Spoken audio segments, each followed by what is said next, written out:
I was a cook for Selma at the time. I knew my job like the backside of my hand. You can say I was kind of cocky during this time. No one could touch me on the grill. No one could touch me with what I was doing. I worked my way up from the dish room to be a diet aide to a cook. I had Sunday and Mondays off, and I worked day shift. I was pretty comfortable at what I was doing. A small hospital was running a skilled nursing unit with about 25 residents. They were on the verge of filing bankruptcy, so they came to Adventist Health looking for help. I didn't really know much about the situation at the time, but my supervisor had came to me, and she said that she was going to go run the department. And she said, I want you to come with me. There was a lot of things that were going through my head. Wow, she picked me. I had a lot of questions and not enough answers. So I said, you know what? I'm going to do it. And I asked her, what's going to happen to me if it don't work out? And she said, I can't guarantee you anything, but I'll tell you that you'll still have a job. So I said, okay. So I began to get a little pumped up. That cockiness took over. So the day before we opened, we were going to open on a Monday. That Sunday evening, we went to go check out the facility. So I walked in. The place was a mess.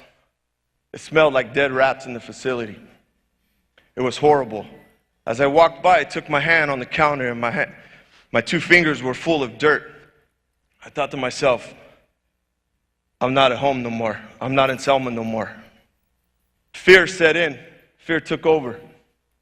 I thought, man, God, what am I doing here? Why did I leave? I was comfortable where I was at. I could basically do my job with my eyes closed in Selma. So we left that night, and I was frustrated. I said, man, I should have never left. But you know what? God had a plan. The thing is, the next day we started. I walked in. The grill was filthy. The ovens were filthy. It looked like they haven't been used in years. The dish room, there was no sink, and there was no spray arm.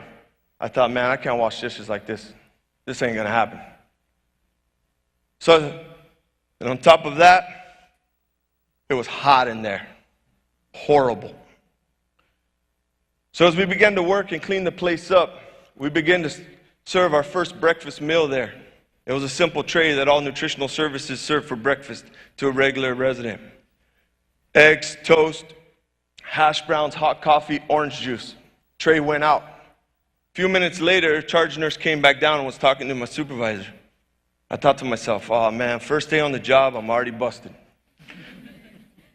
So she began to tell my supervisor that they loved the tray. It was hot. And I turned around and looked, what do you mean that's just the normal tray that we send out every day. Come to find out, the residents they were being served cold food on styrofoam and plastic silverware. So one morning, my supervisor and myself, we were going to take our break. And she says, hey, we're going to eat with the residents. And she says, I'm going to challenge you to get to know the residents. Get to know what they like. Get to know their families. Get to know them. We're here for a reason. As time went by, we began to have breakfast and lunch there almost every day. These people became my family. So little by little, God was showing me why I was there.